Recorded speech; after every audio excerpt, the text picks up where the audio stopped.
All right, welcome to another Uncommon Entrepreneurs Lunch and Learn. I'm live here today with Joe Giamichael and Dmitriy Shapiro. Hi guys, hi everyone. Yeah, with Catalytic Capital, and go through some background in a moment.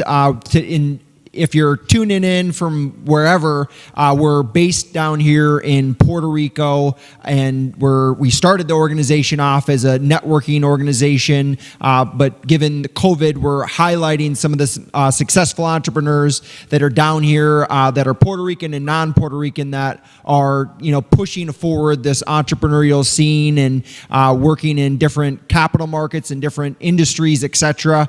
If we have a catalog of multiple different interviews that if you're tuning in, you're not going to want to miss. So look over the YouTube list and other types of feedback. Like, share, subscribe. Pass this out to people you see would it be of interest and value, and give us feedback. We're open to hearing the type of information that you're looking for, and we're going to tailor it to our audience and continue to deliver value. So we go live every Wednesday and Friday, and today we're with some great duo. So getting into some of the background. Joe has nearly 20 years of capital markets experience where he built out numerous equity research industry verticals as the director of research at Bear Stearns at Rodman and Renshaw. Then Joe founded an emerging growth-focused corporate advisory firm, and Dmitry worked with him, helping to raise in excess of $200 million over the past 8 years, invested across numerous industries and various structures with the assistance of several investment banks. Dmitry Shapiro initially earned his MBA in finance at Baruch College, and he also has over 15 years of analytical experience, the last 8 years with Joe working together. Catalytic Capital is an opportunistic and structure-oriented investment fund where Dmitry and Joe founded. Joe leverages the skills learned and relationships built in capitalizing on principal investment opportunities. Dmitry works to diligence companies, create financial models, structure offerings, source capital, and run day-to-day operations of the fund. Yeah, welcome to the show. Appreciate you guys tuning in. Glad you have us. Thank you. Thank you. So maybe Dmitry, starting with you, fill us in a little bit more on kind of your history and how you got to where you're at. Yeah, absolutely. So Drew, like you mentioned, my undergrad was computer science. Then I did my MBA in finance and joined an investment bank as an equity research analyst. I worked as a sell-side analyst basically between Rodman and Renshaw and global Hunter Securities for about 10 years. And then me and Joe, we decided to open our own company, which has been evolving over the years. But for the past 5 years, I would say, we've been doing what we are doing now, which is basically focusing on small and micro-cap markets and doing structure-oriented transactions with the idea where we are mostly industry agnostic, but instead of the industry, we focus on the specific structure, and the idea there that it would limit our risk on the downside, but not limit our potential upside. And I'm sure we'll get more into it during the call. Yeah, and so you're based right now filming in sunny Puerto Rico. What brought you down here? That's how we met. All that. Yeah, I've moved here pretty much exactly a year ago. I mean, the main reason for the move was this Act 2022 rules, and I mean especially Act 22 for me personally, since the business involves capital gains and investments. But actually, I fell in love with the island. When I'm not working, I'm very outdoorsy. So I mean, it's a beautiful island, a lot of things to do and see, and honestly, I've been loving it down here. Okay, so yeah, Act 22 is basically a program that Puerto Rican government started where you don't pay in any capital gains taxes, whether it's short or long-term gains, and this works out perfectly with our investments because majority of our investments are under a year, so where they would fall into a short-term capital gain and would be taxed as the ordinary income in the U.S. Here you end up paying 0% tax on it, and that was a great incentive, and I mean obviously made the move worthwhile. I mean not to mention loving the island on top of it. Yeah, you're right. This island has a lot to offer, and I moved here a couple of years ago for similar reasons, and appreciate the explanation. So, turning to you, Joe, can maybe fill in the blanks on kind of your background, how you got to where you're at.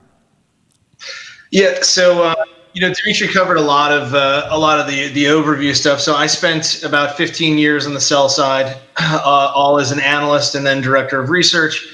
I've been a generalist, so relatively sector agnostic by nature. I've had the benefit of being able to cover, as an industry-specific analyst, probably 7 or 8 different industries, as well as overseeing analysts that cover the balance of most of what's out there.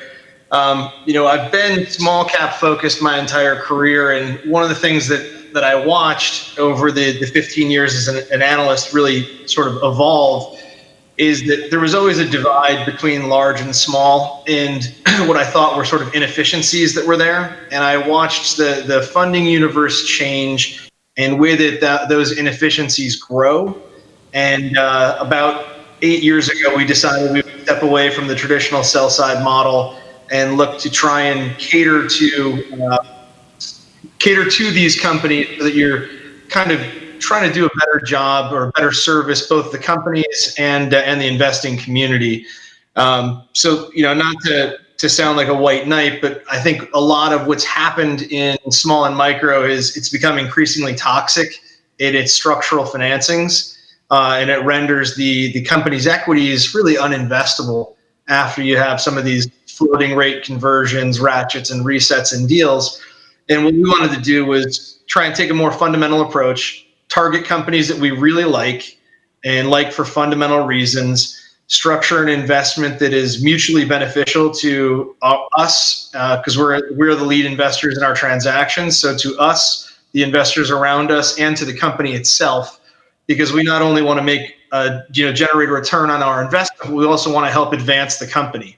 So we look for opportunities where we think these companies have, if it's an existing public company, because we also work with privates, where we think the capital markets have served them poorly, and for whatever reason they find a pricing dislocation relative to what we believe the intrinsic value to be. So something that's already sort of down and out, but then there's a meaningful value creation catalyst there, and so I guess it's the sort of the hidden gem model, but it's a hidden gem model where through some additional investment capital, we can help the companies achieve their goals. So we really kind of partner with companies rather than just give them money and passively invest. Got it. Makes sense. So kind of in that theme where with the current environment that we're in, the world is completely changing before our eyes, working with these, small cap, private, and some public companies. How are you seeing that evolve at the moment? You want to take? I'll jump in first. So, a lot of what we're doing it's bottom up investing. So, the macro plays a part in everything that we do, and we have to be cognizant of kind of where we are in the market cycle and what impact the industry specific trends have on the business we're investing in. But ultimately, we're investing in the business itself, and we're investing for identifiable catalysts within that business. So rather than top down, which is sort of global macro investing, we're really doing company specific investing around company specific catalysts to create value. So I'd like to think that can allow us to outperform in pretty much any take. We've been in a fairly unique situation over the last decade with a lot of sort of interventionist driven policy, and that skews valuations to some degree, but there's always winners and losers within it. Got it. And I guess just to follow up on that, so the main thing about our investments is structure, as I've mentioned before. So the way we usually structure pretty much all of our investments, we come in as senior secured note holders, which means basically that we have a first lien on all of the company's assets. If there is no debt, we may come in the form of a preferred equity or something like that. But the idea will be that we are senior in the capital structure, and if something were to go wrong for whatever reason, we would be the first ones to be paid out and basically get our money back. So that security is our primary focus. On top of that, we usually get a nice coupon that we are paid while we wait for the deal to happen, and that coupon can range anywhere between 8 and 15% annual coupon, I would say. But then the other positive is that we are not limited on the upside. So our notes are convertible into equity. We usually convert at a significant discount to whatever the market price of the stock is, or the IPO price if it was a pre-IPO transaction.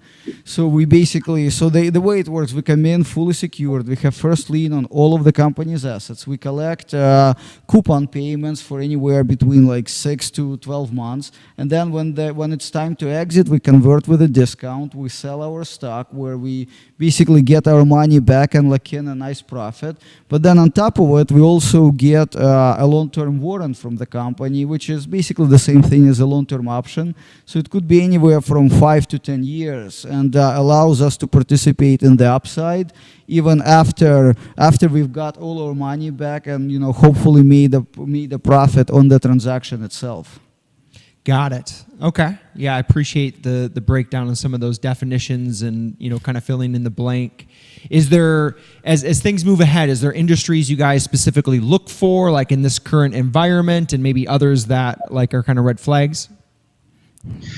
There are and there aren't. I mean, we're career generalists. There's a few areas that I don't think translate well in the microcap world or the small cap world, but it has more to do with the capital needs of the underlying business. So if you have a very capital intensive business, like we use energy as an example, there are very few small cap or junior energy companies, E&P companies. If there are, they're primarily wildcatters that are, usually, as they'll say, heavily levered and one dry hole away from a bankruptcy. So in some of these models, they're just far more capital intensive than the small cap markets allow them to be. So our average transaction size is in the $3 to $5 million range, and we need to be able to make a difference in the company with that. If you're talking about an energy company that one single well may cost $5 million plus, you're not making much of a difference, and you're certainly not doing it in a way that allows you to measure your risk. It creates binary outcomes. That's what we try to avoid. So sector agnostic, try and look for things that are, I'm not saying that futurist by any stretch of the imagination, but since you're in small cap, you have to find a story that can grow into something much larger. So it's either tied to a general theme that's playing out. We did a ride-share related company before Uber and Lyft came public, but it served the Uber community. We saw that trend. We made it a private investment a year prior to taking the company public. They came public 6 or 8 months before Uber and Lyft came first. And I think because of that, we were positioned thematically the correct way. And did very well in the investment. So I think it's more company specific but theme oriented, and whether we think it fits the current environment or not. Got it. Makes sense. Anything to add on to that? No, I think Joe covered it pretty well. Okay. I mean, maybe I'll kind of jump in a little bit into how our fund works in general. Yeah, that would be good. So it's not like a venture investing or a hedge fund. It's more like merchant banking, or how would you describe it? Right. It's kind of a merchant banking in the fact that so we never act just like investment bankers or brokers. We always invest our own money into every deal that we do.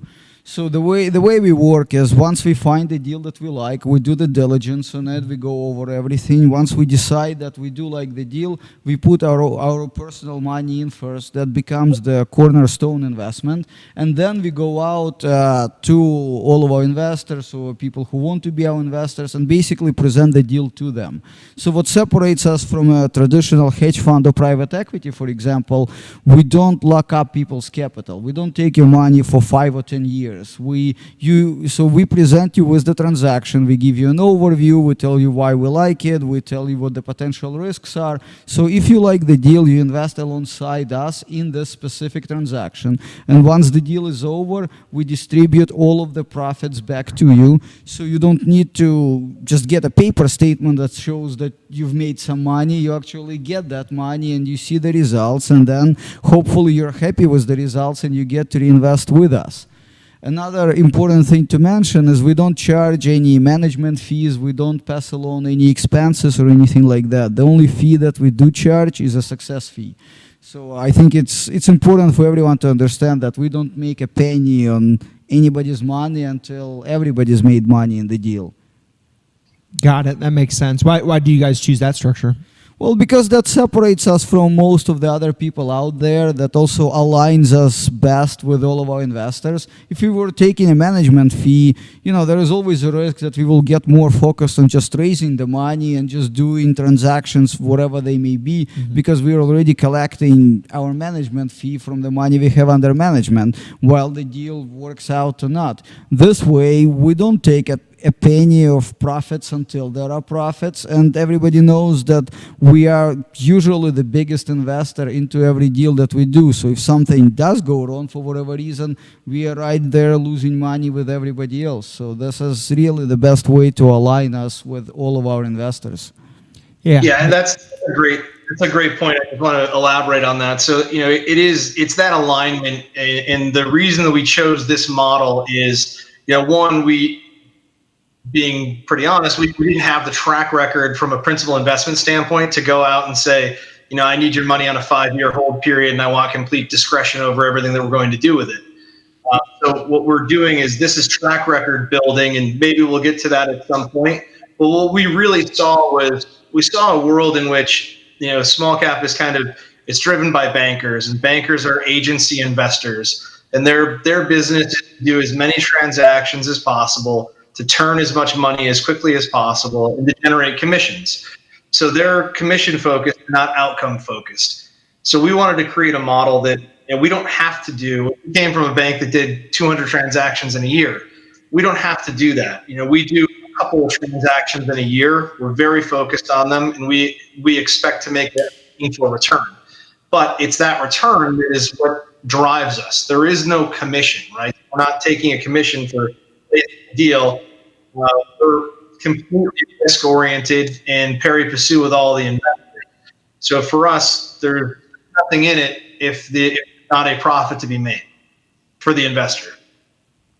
Got it. That makes sense. It sounds like your incentives are properly aligned because you guys have capital in and skin in the game. Right, and the way we started, it was our capital, our family's capital, our friends. So the idea is we're like Joe mentioned, we're pari passu with every investor. So whatever the ultimate result is, we share all of it. And I mean, frankly, our track record has been pretty good, which we would be happy to share with anyone who's interested.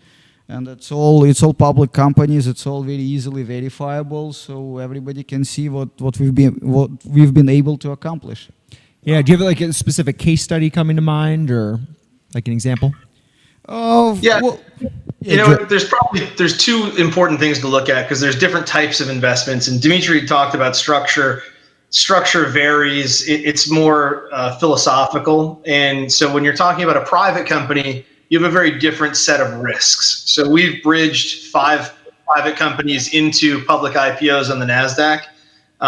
But with a private company, you don't have as many paths to liquidity, or secondary liquidity. So you have to structure it a little bit more aggressively, and then change your structure as the company advances and the risk declines. So in those cases, you'll come in typically in a senior secured convertible note. You'll file a UCC against all the assets of the company. And that's really just downside protection. So, we've taken, I don't know, do you want to walk through any one of the specific companies, or? I think HireCar is a good example. So that's the company we invested in about a year and a half ago, something like that. So that ended up being a 6 or 7 months investment in total. So we invested into the company as a senior secured note, like I've mentioned. We had first lien on all of the assets. We've collected 12% annual coupon for 6 months. So basically, we've collected 6% in interest over those 6 months. And then once the company did their IPO, we converted our note into public shares at a 50% discount to the IPO price. So we ended up making about 60%, I would say, in 6 months. But on top of that, we had that long-term warrant that I've mentioned before. And so the stock price actually was doing fairly well, and we, in another 3 or 4 months from there, we've exercised the warrants and made an additional 100 and change % return just on the warrants. So overall, the transaction generated just close to 160% in profit in under a year. Amazing. Interesting. And you had the 6% you were earning plus the upside. Right. So it was the coupon that we've collected. It was the upside that we've made when we exercised the note and sold the stock, and then it's those long-term warrants. Another good example is a company called Co-Diagnostics. That's a deal that we've done close to 3 years ago, I guess, and it was a similar structure, again, like senior secured note, first lien on all of the assets, and that's a medical device company. So they basically design medical testing. So again, we've exercised our note in probably close to 8 or 9 months, something like that. We've sold our shares. We've generated around 35% or so return just on the exercise of the note. So with the interest, it came out close to 40% in 9 months of profit, and then we kept the warrant. But this is the case where we ended up keeping the warrants for 3 years, and then when this whole COVID-19 situation started, the company actually developed a test for coronavirus. So their stock ran up from like $2 and change to over $18. And so that was a very nice additional return on those long-term warrants. And that kind of like also helps to point out our goal of kind of making these transactions. So we liquidate the transaction, we get our money back, we already hopefully make a profit. But the idea is we're building these long-term warrant portfolios from all of the companies that we've invested in. And in some company it can happen in 2 or 3 months, in some company it can happen in 3 years. But the idea is it's a riskless investment at that point. You got your money back and you're just sitting here on this potential lottery ticket. Yeah, that makes a lot of sense. And I think it goes without saying, I mean, this obviously, we're talking to two professionals today that have, 15, 20 years experience, and this isn't specific investment advice for anybody out there as much as it's, creative strategies that you guys have found that are pretty unique. And I appreciate you guys coming on to share that. So a question that came from the audience, Pedro, appreciate you writing in. Given your kind of like structure that you're not doing a 2 and 20 model, is your success fee higher? We usually, it is negotiable depending on the size of the investment. We usually charge 25% or sometimes higher, sometimes lower. It depends on the size of the investment and stuff like that. But like I said, it is negotiable.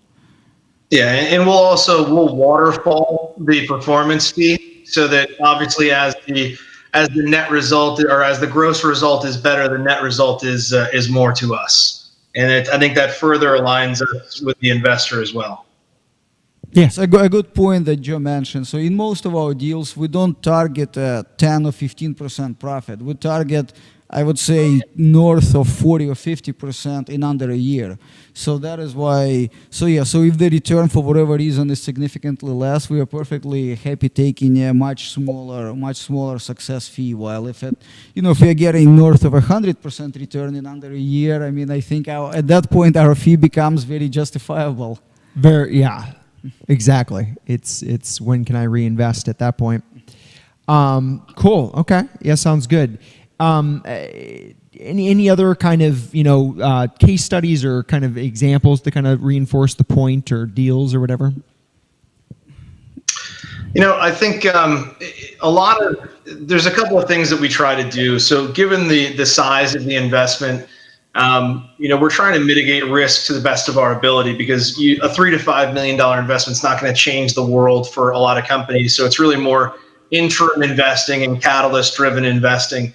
So because of that, we try to limit the duration of our investments as well. And the real reason there is you want to try and minimize time creates the opportunity for a lot of exogenous risk. So you may have something that seemed like a home run in February or January. COVID hits. No one could foresee that. It has a significant impact on your business, on the underlying business, the investment itself, and it throws things aside. Now that's an exogenous risk by any stretch of the imagination.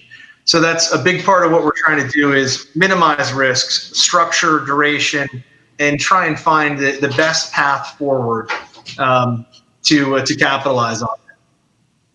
Got it. Yeah. Joe, do you want to talk about the transaction that we kind of have ongoing now, in case anybody's interested? Yeah. So, I think the couple of it's tough to talk about some of the previous transactions because you don't want this to come across as recommendations or anything along those lines. And it's tough in this format to speak about a live transaction because we're not soliciting an investor by doing this. So that being said, we have a live transaction that we're working on now. It is with a NASDAQ company in the specialty pharma space. What we'll look to do is we'll make an investment that will be structured as a preferred. So it's a preferred equity investment. It has a debt blocker in place. So while it will read like preferred equity, it will provide the liquidation preference of a senior secured note, but allow you to have the equity-like upside by converting through. It'll have warrant coverage. And the reason that we're making the investment, I think it's the company itself, and I won't get into sector, the indication that it's looking to treat or any of that, but what they're really doing is this is a company that has fallen through the cracks in microcap, and it kind of fell into the trap that a lot of small companies do. It came out too early, it came out underfunded, it did several down rounds, and the company is just now, I think it's 2.5 years IPO, the company is just now hitting a meaningful clinical milestone that I think is going to make it drastically more attractive to a broader audience. So the company is completing a phase 2 and a phase 2B study that will be done within the next 6 months. That's in the pharma world. That's sort of where the partnering and all the exciting M&A and really the value and the transition from sort of a retail world into an institutional world occurs. I think there's a big value inflection point there, assuming the data goes well. So it's a structured bet that we're making that we hope has asymmetric risk because that's what we're looking for in everything. Limit your downside and have unlimited upside. So it's tough. I don't want to get into details or share tickers because these are existing public companies. But to the extent that people are interested in talking further, getting into specifics, I'm sure there's a way to share communications and have an offline communication and take them over the wall. Yeah, exactly. And just to point this out, I have no affiliation with Catalytic Capital. It's more of Dmitriy. We like to have a good time and go back over the last year and so forth, having some good conversations. And like the point of these interviews is really to, highlight creative, successful entrepreneurs and investors that are down here in Puerto Rico to, spread, ideas and so forth. So yeah, just put that kind of in perspective as far as that goes. So yeah, we're kind of winding down and so forth. And I know you guys can't predict like the economy and so forth, but just maybe, people out there that are looking for kind of, and where to invest and where the trends are going, like how do you guys kind of see things playing out with everything as it stands? That's a game I try to avoid. So, we're not macro predictors. I think most of the guys that are, the accuracy ratings couldn't be particularly lower than they are. So sure. Look, we've got a very accommodating Fed. We have a presidential year, an election year.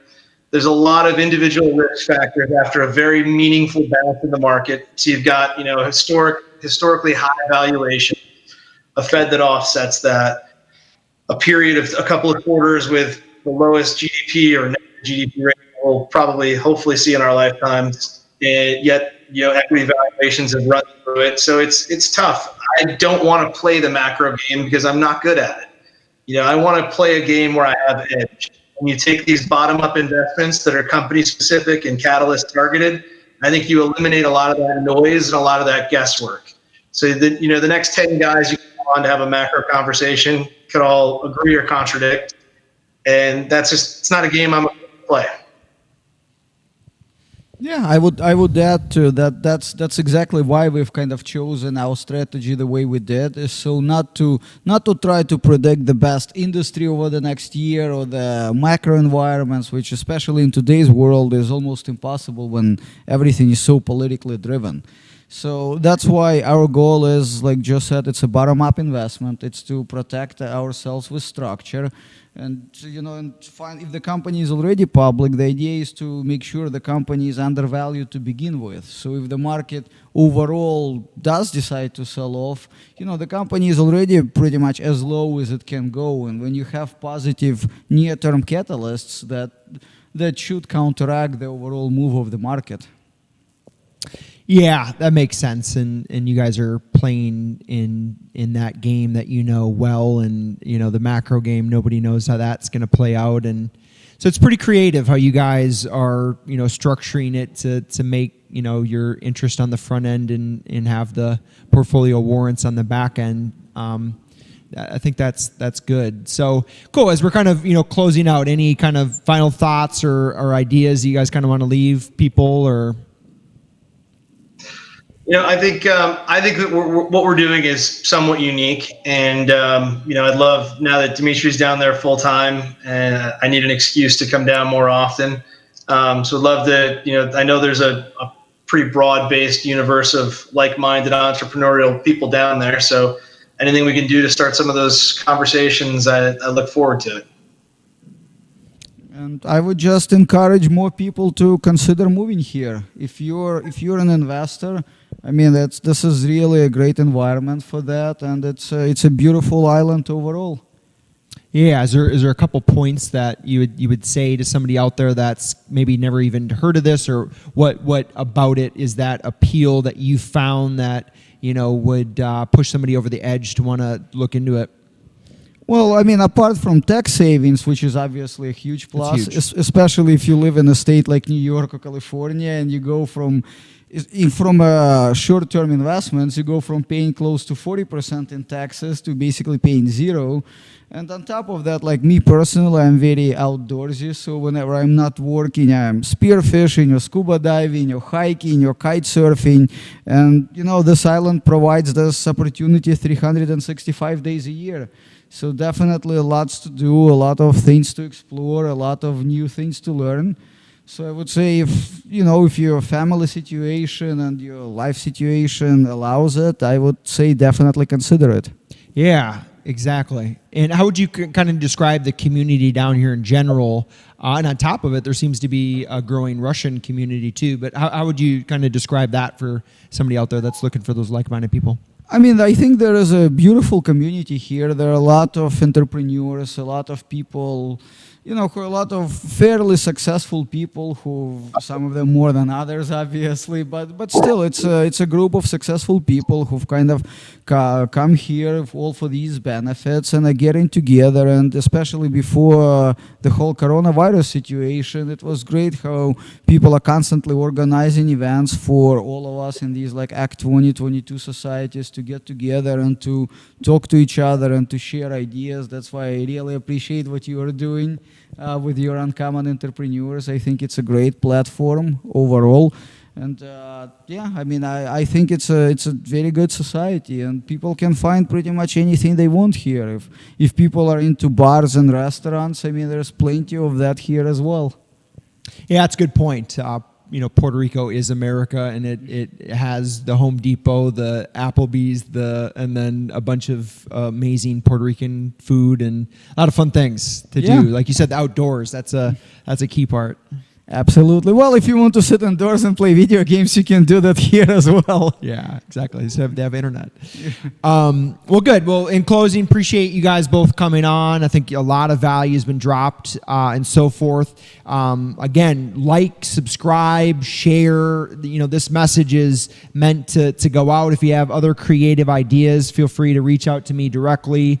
And if you know somebody you'd recommend that we should get on that has some relevant information in these uncertain times, that would be feel free to do that. And thank you. Appreciate it, Joe. Appreciate it, Dmitry.